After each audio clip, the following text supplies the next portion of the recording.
నమస్తే, welcome to రచ్చ media.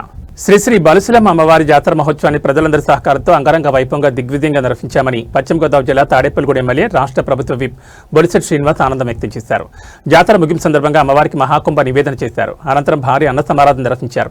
ఈ కార్యక్రమంలో ఎమ్మెల్యే బొలిశెట్టి పాల్గొని ప్రత్యేక పూజలు చేశారు. ఈ సందర్భంగా ఆయన మాట్లాడుతూ శ్రీ బలుసులమ్మ వారి ఆలయంలో ప్రతి శుక్రవారం అన్నదానం చేసే విధంగా శాశ్వత అన్నదాన ట్రస్ట్ను ఏర్పాటు చేస్తామని తెలిపారు. తొలి విరాళంగా ఆయన 9 లక్షల ఆలయ కమిటీ సభ్యులకు అందజేశారు. ₹1 నిధులతో ట్రస్ట్ రిజిస్టర్ చేసి వడ్డీతో అన్నదానం నిర్వహించే విధంగా ఏర్పాటు చేస్తామన్నారు. అన్నదాన ట్రస్ట్లో ఆసక్తి ఉన్నవారు ఎవరైనా సభ్యులుగా ఉండొచ్చని అన్నారు. చట్టబద్ధంగా నియమ నిబంధనలతో క్రమశిక్షణతో ఈ అన్నదాన ట్రస్ట్ నిర్వహిస్తామని తెలిపారు.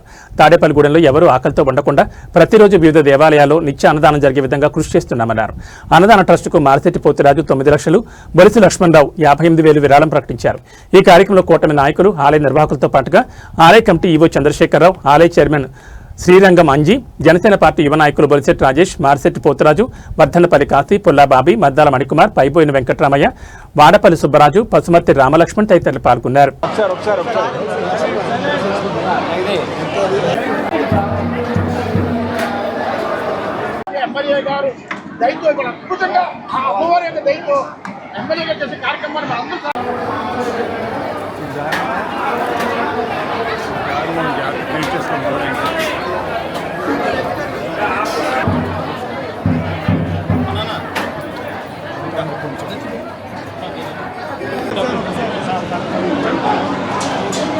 నువ్వు పట్టుకోరా, నువ్వు ఇచ్చే డబ్బులు మరి అమ్మ దయతో మనం ఈ యొక్క జాతర కార్యక్రమాన్ని దిగ్విజయంగా జరుపుకున్నాం. ఆవిడ దయ వల్ల అంతా బాగా జరిగింది. అన్నదానం వరకు కూడా ఎక్కడ కూడా ఇబ్బంది లేకుండా ఆ మహాతల్లి దయ వల్ల అంతా బాగా జరిగింది. ఏదైతే మనం ఈ అన్నదాన కార్యక్రమాన్ని మనం లేకపోయినప్పుడు కూడా అన్నదానం జరగాలని ఉద్దేశంతో ఒక ట్రస్ట్ని ఏర్పాటు చేసి మరి దాంట్లో కొంతమంది మెంబర్స్ని ప్రైవేట్గా ట్రస్ట్ ఏర్పాటు చేసి అన్నదానం అనేది మాత్రం సెపరేట్గా మనం చేయాలనే ఆలోచనతో మనం చేస్తాము. కాబట్టి దానికి చాలామంది సహకరిస్తూ ఉన్నారు. నేను దాని ముందుగా 9 లక్షల రూపాయలని విరాళంగా నేను అమ్మవారి అన్నదాన ట్రస్ట్కి ఇవ్వడం జరుగుతుంది. అదేవిధంగా మార్చెట్టి పోతురాజు గారు 9 లక్షలు ఇస్తా అన్నారు. అదేవిధంగా మన లక్ష్మణరావు 58,000 రూపాయలని ఈరోజు ఇస్తూ ఉన్నారు. అదేవిధంగా ఇంకా చాలామంది దాతలంతా కూడా ఈ ట్రస్ట్ని ఏర్పాటు చేసుకుని పేదలను ఆకలి తీర్చే విధంగా మరి ప్రతి శుక్రవారం నాడు మనం భోజనం పెట్టే విధంగా అన్ని గుళ్ళ దగ్గర ప్రతిరోజు ఒక చోట భోజనం పెడితే ఆకలి అనేది తాడిపూడిలో లేకుండా ఉండాలనేది నా ఉద్దేశం.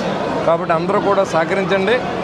దీని ట్రస్ట్కి 9 మంది కానీ 10 మంది కానీ మెంబర్లు వేసుకుని బయలు తయారు చేసి అది సపరేట్గా అన్నదానం అనేది సపరేట్ చేసి ఈ అన్నదాన కార్యక్రమాన్ని దిగ్విజయంగా జరగడానికి ఆ డబ్బు మీద వచ్చే ఇంట్రెస్ట్తో అన్నదానం జరగాలనే ఉద్దేశంతో దాదాపు ₹1 పైన నిధుల్ని ఈరోజు మళ్ళీ మనం పోజేస్తూ ఉన్నాం. అది ఒక ట్రస్ట్ ఏర్పాటు చేస్తాం. దానికి అందరూ సహకారం అందిస్తూ ఈరోజు ముందుగా 9 లక్షల రూపాయలని నేను కమిటీకి అందజేస్తాను. అంజిగారికి అందజేస్తాం. ఆ డబ్బులు మళ్ళీ మహేష్ గారికి అప్పచెప్తారు. ఈ డబ్బులన్నీ వచ్చిన తర్వాత ట్రస్ట్లో రిజిస్టర్ అయిన తర్వాత ఆ డబ్బుల్ని ఆ అకౌంట్లో ఉంటాయి. దాని బాధ్యత అంతా ట్రస్ట్గా ఉన్న చైర్మన్కి, సెక్రటరీకి అప్పచెప్తాం. ఒక సిస్టమేటిక్గా చేయాలనే ఉద్దేశంతో మనం పనిచేస్తాం. ఎవరైనా దీంట్లో ట్రస్ట్ మెంబర్లు అవ్వాలనుకుంటే తప్పకుండా మీరు అంజిబాబు గారిని కానీ ఇక్కడ మరి తాతాజీ గారిని అందరినీ అడిగాం. మరి వాళ్ళందరూ కూడా సుముఖంగా ఉన్నారు. ఎవరైనా దాతలు ఉంటే తప్పకుండా ఈ ట్రస్ట్లో మెంబర్లుగా అయ్యి బాధ్యత తీసుకోవాల్సిందిగా నేను కోరుకుంటూ ఈరోజు 9 లక్షల రూపాయలని మా కుటుంబం తరఫున అన్నదాన ట్రస్ట్కి ఇవ్వడం జరుగుతుంది.